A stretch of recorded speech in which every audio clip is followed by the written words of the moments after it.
Welcome to Illumination Week. It wasn't intended to be this way, but I always knew for one of our final terrible slots for 2020, I was of course gonna cover the studio with like the worst track record amongst the people. And this was originally intended to be covering the terrible Sing movie, and sure, it's still a bad movie, don't get me wrong, but the reviews are awfully fresh. It felt a little jarring to just rail on it like that. Plus, also, it's getting a sequel, so it's way easier to just bung it into the Coming Back series instead. And worryingly, looking at all of Illumination's lineup, they're pretty positively liked for its generic symbolism. All of them, except for one.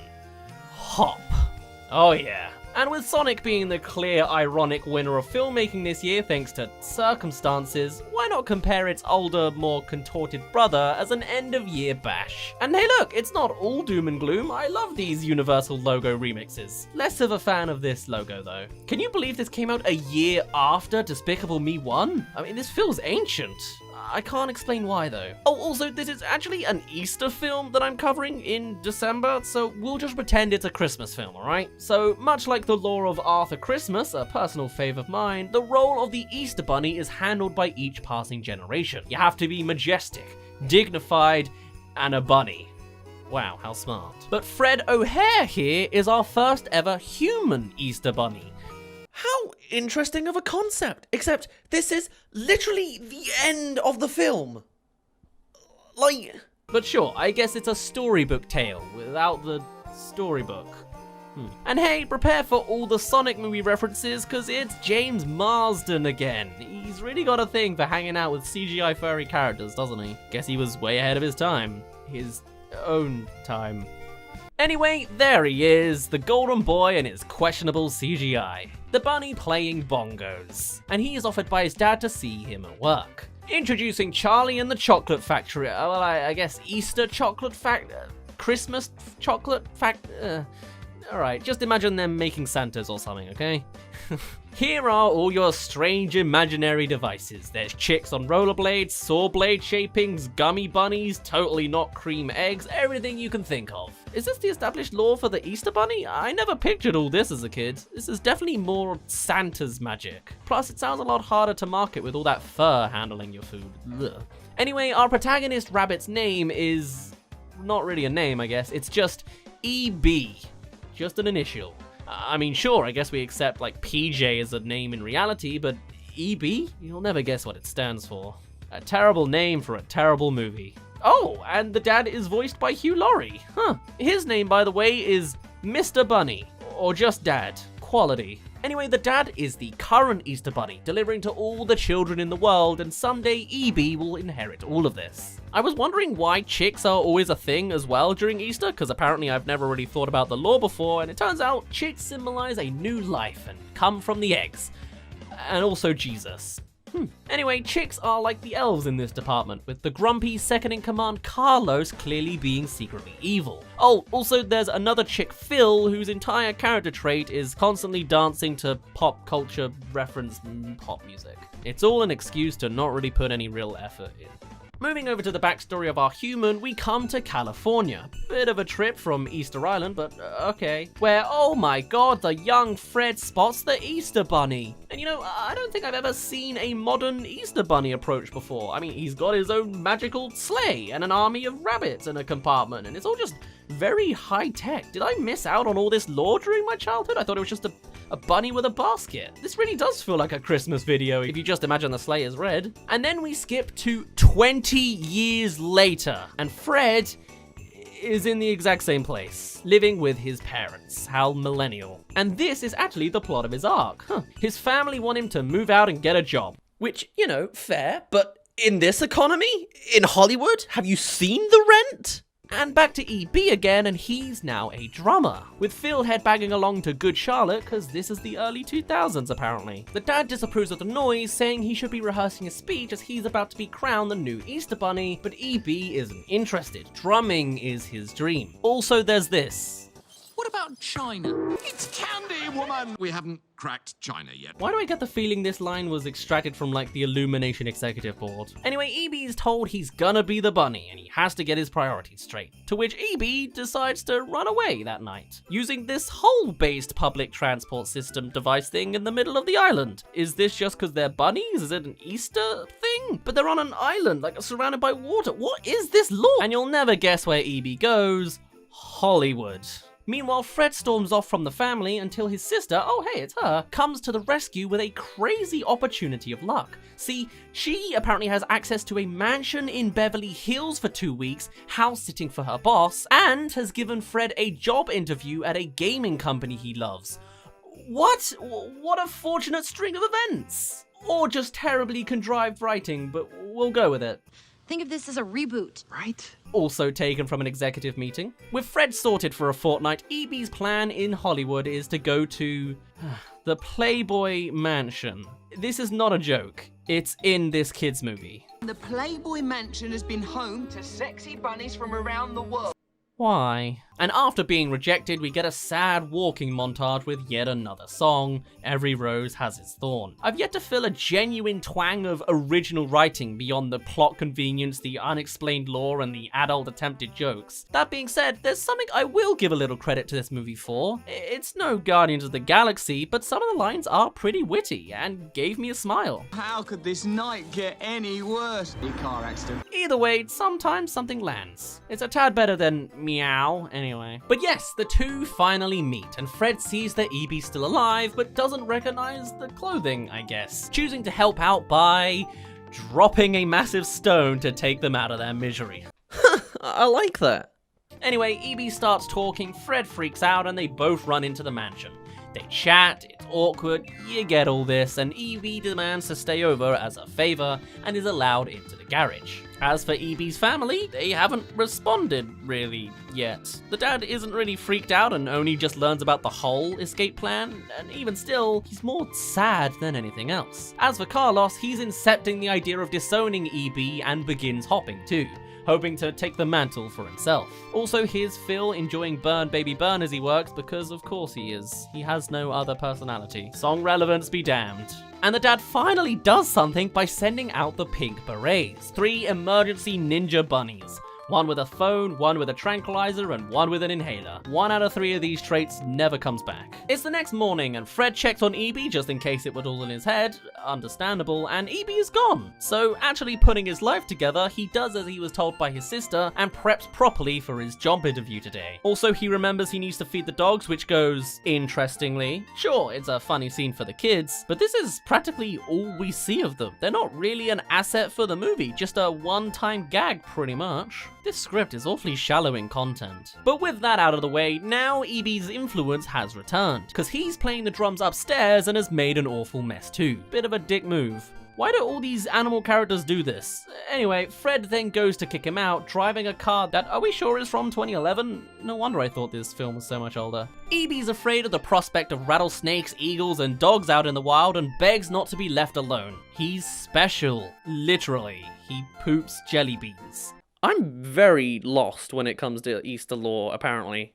Regardless, it sparks something in Fred as he realizes the Easter Bunny is real, as he always thought as a kid. And so they band together for a car ride. I don't know why this is a running theme in James Marsden's life, but the world works in mysterious ways. Fred goes for his job interview while EB is supposed to chill in the car, only to be hunted by the pink berets. It's another standard sequence, but still doesn't really make a whole lot of sense. Like, sure, Fred's bad at the interview anyway, saying he's writing a novel and then just describing Avatar, because that's not a dated reference that no one will remember the details of anymore. But also, EB chooses to crash into Fred's conversations and start a distraction so they can run, even though he's already avoided the pink berets by just entering the building.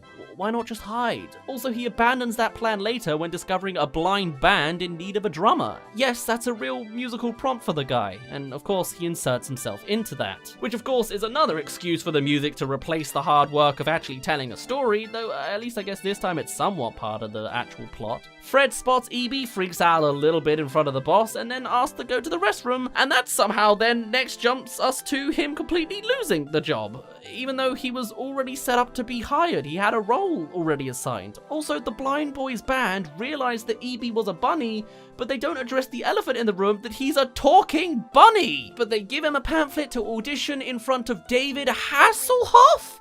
What is this writing? Also, the Pink Berets, who had no inkling of tailing EB successfully before, now suddenly know exactly what car he's in to take a picture of the license plate. Was there literally like a deleted sequence between these scenes that would have stitched all of this together? Because we made 3 massive leaps to continue the plot going forwards here. I'm so lost. Well, I'll fill the gap real quick. If you haven't already, you should subscribe. Only you can help balance out our skewed unsub ratio count. Back at Easter Island, the dad only now is mourning the disappearance of his son, and then Carlos appears again with his non-subtle suggestions for those that didn't get it the last time. The scene's basically a repeat with different suggestions. So back to EB and Fred, they're now at a diner where Fred establishes that EB shouldn't talk to humans or else freak them out. To which EB disobeys and addresses the waitress, who doesn't freak out. I'm really lost on what's going through the minds of some of these characters. Why is this an okay trait? Did the writers just not want to attempt the conflict here? What did they do with Sonic? Oh, they did the whole disguise thing. Kinda. And then, yeah, one freaks out when it's revealed. That at least works a little bit. Still, they come to a deal that if Fred helps EB get to the Hoff, then he'll get out of his life. Because Fred hasn't already lost everything else for this selfish bunny. And to add on to it further, when returning to the mansion, Fred's sister is here now. She learns of the job failure and investigates EB's noise upstairs to give us this creepy scene of EB fawning over the sister while pretending to be a teddy bear. This seriously weirds me out. Can we not? Is she seeing anyone? No, she's single and she's looking for a rabbit. Oh, no.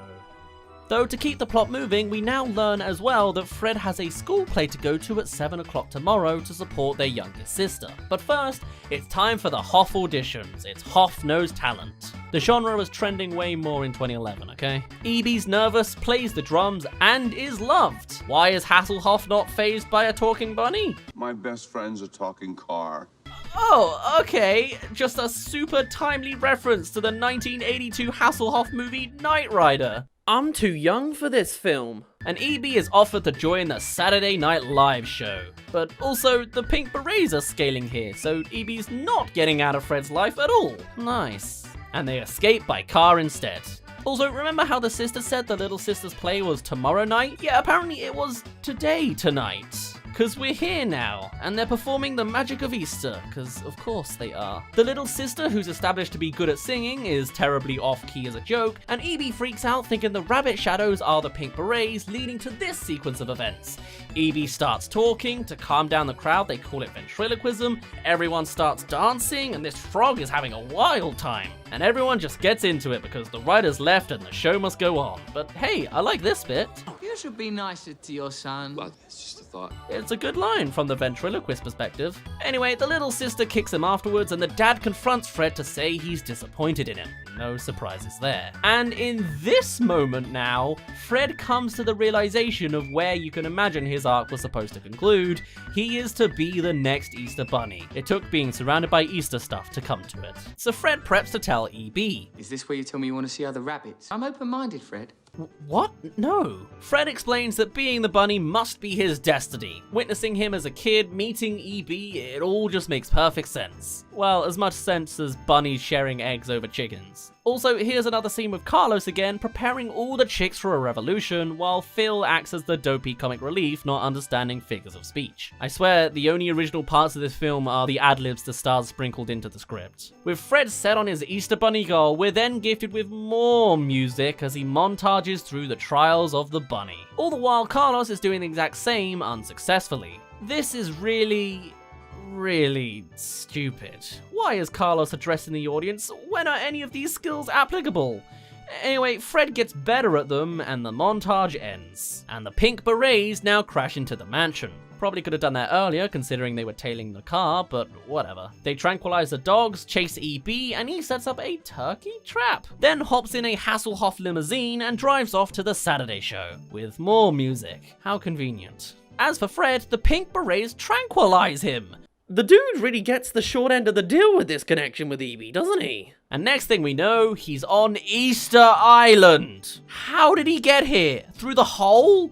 This makes no sense. Now, Fred believes he's here to be inaugurated as Easter Bunny because he's low-key lost the plot, and in actuality, everyone thinks he's killed EB because the turkey trap was wearing one of EB's outfits, looking like a cooking murder. How the Pink Berets also brought the turkey trap with them, as well as a 5'8" human being, is something you really shouldn't think about. And yes, I googled James Marsden's height, don't at me. Carlos then uses the opportunity to trap every bunny into a single room and heads a coup, turning the berets into solid chocolate with some awful CGI, because I guess they ran out of budget all this way in, and the chick sees Mr. Bunny. EB is questioning himself in the mirror, which turns into a flare of originality briefly. Then Russell Brand makes his cameo appearance for those that recognize him and his EB casting, and when asking Hasselhoff what to do, he says to go to Fred instead, kind of taken away from the logic of his character, since surely he's all about putting on a good show for his branding, but okay, sure. Plot needs to work out somehow, doesn't it? Gotta compliment Hasselhoff as being the good right guy. We sure the writers are still here? So Carlos has the Egg of Destiny, which is apparently like the wand that gives the powers of the Easter Bunny to, you know, drive a sled and walk 5 steps, and Carlos decrees that children don't want candy and chocolate, they want bird seeds, dried crickets, and worms. Kind of a last-minute switch to make kids recognize that they don't want him as a leader. Also, how did they supply all of this on like the night of Easter, essentially? What was the planning logistics behind all of this, especially in secret? How do they have these supplies? Whatever, EB now makes his appearance and is shot up by a gummy cannon. The dude doesn't actually help the situation in any capacity. Fred and the dad are to be lowered in some boiling substance, but the ropes they're tied with are made out of black licorice. It'd be nice if they'd somehow established that only Fred could eat it, liking the taste, but no, it's just for now. They escape and EB is saw-bladed, except he's not because of the sole reason of he dodged them all. Oh boy. And they cut off his gummy restraints instead. I think the writers literally didn't have a fix for this, so they just gave up. Fred and the dad jump off their trap and that's them done for the film. No, really, this action scene is done for them. It's over to EB now, who's sent to go to Carlos over by the magical sleigh. That Egg of Destiny, by the way, is showing its powers. Flight, as all bunnies are known to have, as well as deforming the guy to have rabbit traits. And EB would have inherited this himself, despite already having... Alright, let's move on. EB is beaten in a fight for not being strong enough, and as all the chicks prepare to fly off in the sleigh, Phil is set to be the air marshal. I wonder where this is going. Hey, at least it's well established. EB, now next to a random drum lying around, conveniently starts, what do you know, drumming, and it completely distracts Phil's gesturings. For a full minute and a half, we have Phil dancing along to EB music, Carlos being thrust every which way, and eventually crashing onto the ground. And that's literally it. Bit of an abrupt ending, but as we said, the writers left like 20 minutes ago. The rabbits say sorry to each other, the Pink Berets are forever stuck in solid chocolate and we never see them again, rest in peace to that one with asthma, and Fred O'Hare is crowned as the new co-Easter Bunny with EB, who accepts his role. Though considering this is a job for one day in the year, you'd really think he'd be a whole lot less hesitant. It's practically as lazy a job on work ethic as possible. And off they go, flying through the skies to deliver.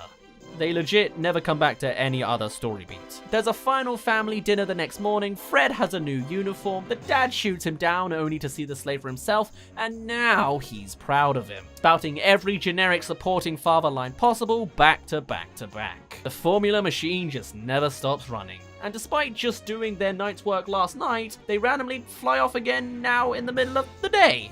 Though hey, Carlos is being punished by pulling the sleigh too, so there's that. I'll be honest, I was somewhat getting into this movie at first, but that ending just kind of dropped off, didn't it? It is literally like the writers just gave up and left early. The final action sequence is brief with minimal callbacks and one beat for each character, it seems. And nothing really wraps together or makes logical sense beyond beelining to the credits. The film is just stuffed with generic, formulaic, robotic writing, and sprinkled with humor for the generations. Phil is just one big boomer bait, and for the kids, some stuff gets pretty stupid. That being said, there were some wittier lines that I liked, though I feel like it was just the actors trying to make the best out of the crappy script they were given. Oh, but there is this one thing, the post-credits scene. The dialogue's a bit naff, but the thought is there. An Illumination executive's wet dream, cracking the Chinese market. But yeah, this film was lazy through and through. But hey, it's cool that like the gaming company hiring Fred was the same one that made the drum games that Evie likes, I guess. But why are the rabbits British on Easter Island whilst Carlos is Hispanic? Am I reading into this too much? I should stop before I rabbit on any longer. Hope you enjoyed this terribly messy, Christmas movie. Yeah. My name's been Daz, you didn't really care, and I'll see you in a bit. Thank you for making it all the way to the end of this video. I associate Christmas with just endless amounts of chocolate, so this counts as a chocolate film? Well, yes it does, a Christmas film, right? Yeah, sure. The code name for implying that you've seen the end of the video is chocolate. Chuck in chocolate in a comment. I know you are a real fan.